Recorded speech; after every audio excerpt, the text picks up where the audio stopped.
ॐ वाञ्छाकल्पतरुभ्यश्च कृपा सिन्धुभ्य एव च पतितानां पावनेभ्यो श्रीवैष्णवेभ्यो नमो नमः। हरिशरणम। शास्त्र चर्चा की यह जो पावन श्रृंखला है, इस पावन श्रृंखला में नित्य प्रति शास्त्रोचित कर्तव्य का बोध शास्त्रीय वाक्यों के अनुसार भगवत कृपा से हम सब कर रहे हैं। उसी श्रृंखला में एक विशेष प्रश्न है। वह प्रश्न ये है कि पान किसको खाना चाहिए, किसको नहीं खाना चाहिए और पान से क्या लाभ है। सबसे पहली बात तो यह है कि हमारे शास्त्रों में चूने की बहुत महिमा है और चूने को खाने के लिए पान को खाया जाता है। एक बात तो यह है क्योंकि सीधे चूना खाने से जीभ जो है वो खत्म हो जाएगी, फट जाएगी, इसलिए सीधे चूना नहीं खा सकते, तो उसको पान में मिलाकर के खाने की प्रथा है। दूसरी बात यह है कि आयुर्वेद के अनुसार देखा जाए तो भोजन के बाद शरीर के भीतर एक ऐसी नस होती है जो केवल थोड़े समय के लिए ही खुलती है, उसके बाद नहीं खुलती। और उस समय यदि पान खा लिया जाए भोजन के तत्काल बाद में, तो तत्काल उस नस को जितने तत्वों की जरूरत है वो तत्व व पान उसको प्रदान कर देता है। उससे शरीर बहुत स्वस्थ रहता है, बलवान रहता है। पान की उत्पत्ति अमृत से हुई है, इसलिए ये पृथ्वी में अमृत के समान है।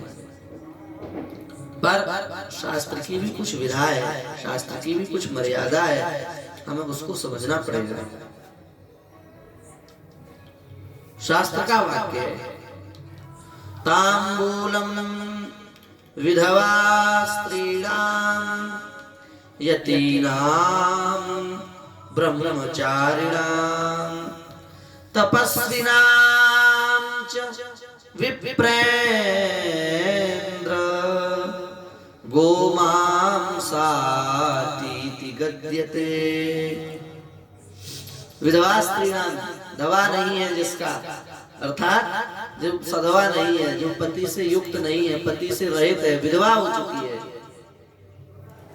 ऐसी विधवा को भी पान नहीं खाना चाहिए, क्योंकि पान जो है वो श्रृंगार है और विधवा का श्रृंगार उसकी शोभा के विरुद्ध है, इसलिए पान नहीं खाना चाहिए। यतीनां, यतियों को, सन्यासियों को भी पान नहीं खाना चाहिए। और ब्रह्मचारिणां, ब्रह्मचारी को भी पान नहीं खाना चाहिए, पंडित जी नहीं खाना चाहिए। तपस्विनां, तपस्वी को भी पान नहीं खाना चाहिए। यदि ये खाएं तो क्या होता है, बोले गोमांसातीति गद्यते, गोमांस खाने के समान उसे पाप लगता है।